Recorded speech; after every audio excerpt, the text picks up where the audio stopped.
Our senior correspondents Adrienne Arseanult and Susan Ormiston have been watching the debate with a critical eye and critical ear, and they're going to drill down into some of what the leaders told you tonight. Susan begins with something Stephen Harper had to say. Susan. Peter, it's difficult to know what motivates voters more than jobs, and the Prime Minister repeated his best job claim tonight. 1.3 million net new jobs since the end of the global financial crisis. The NDP and the Liberals pounce on that statistic, so let's unpack it a bit. 1.3 million net new jobs since the depth of the recession, that's true, but it's not the best measure. Here's why. As the population and labor force has grown, the rate of unemployment has also grown, hovering between 6.9% and 7.5% over the last 5 years. So that's higher than pre-recession and higher than when the Conservatives came into power. And the job quality, it's going down. The fastest growing jobs are precarious ones, low-paying or part-time jobs. Now, with the oil crisis and the recession, it's unfair to entirely blame the Conservative government for sluggish job growth, but jobs, definitely a concern. Infrastructure, a big word for clogged transit, leaky sewers, and potholed roads. Here's what Trudeau lobbed at Harper tonight. Mr. Harper has underinvested in our infrastructure, and while he's been running fiscal deficits, has also been increasing our infrastructure deficit. So how accurate and how much does Canada need? Well, if you lump in federal, municipal, and provincial infrastructure, Canada could need about $350 to $400 billion to fix or replace. The problem really goes back decades. We've been consistently underfunding infrastructure. The Conservatives say they've tripled it, but the trajectory is slipping somewhat. The Liberals now say they'll really boost it, $125 billion over the next 10 years compared to the Conservatives' $80 billion. But here's the crutch. The Liberals will go into 3 years of deficits to pay for it. And the New Democrats and Conservatives mock Trudeau for that.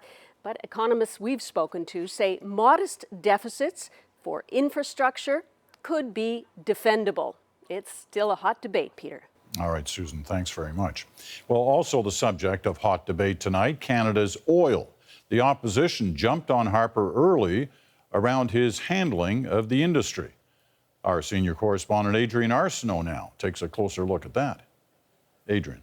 Peter, let's just leap in here. It really didn't take more than a minute or so before the talk turned to Canada's reliance on oil. Has it been too much? Certainly that was the gist of what NDP leader Thomas Mulcair said very early on. Have a listen.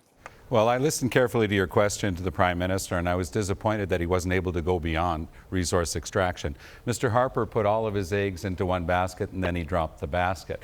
So has Canada been too focused on oil? Well, according to StatsCan, the energy sector represents 9.4% of the country's GDP. It was actually higher in 2006 when Stephen Harper became Prime Minister. And if you go all the way back to 1997, energy was nearly 12% of the GDP. So Canada's reliance on energy has actually dropped. What's growing is the service sector. That's finance, insurance, IT. Right now, services are making up 70% of Canada's GDP. That's the biggest sector of the economy.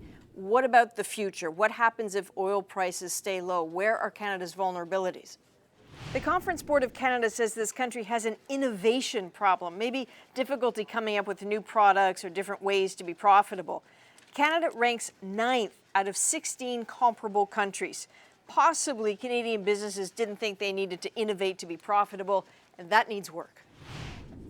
In that first statement, Mulcair actually touched on something else. That was manufacturing losses. Here it is.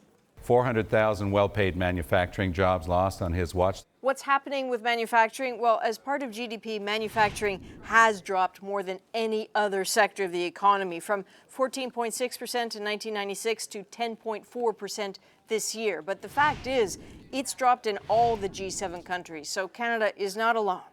Mulcair is right that Canada has lost 400,000 manufacturing jobs, and a concern is that many of the jobs that are still left are lower paying than they used to be with fewer benefits. And so Canadians are definitely feeling that. Peter? All right, Adrienne, thanks very much.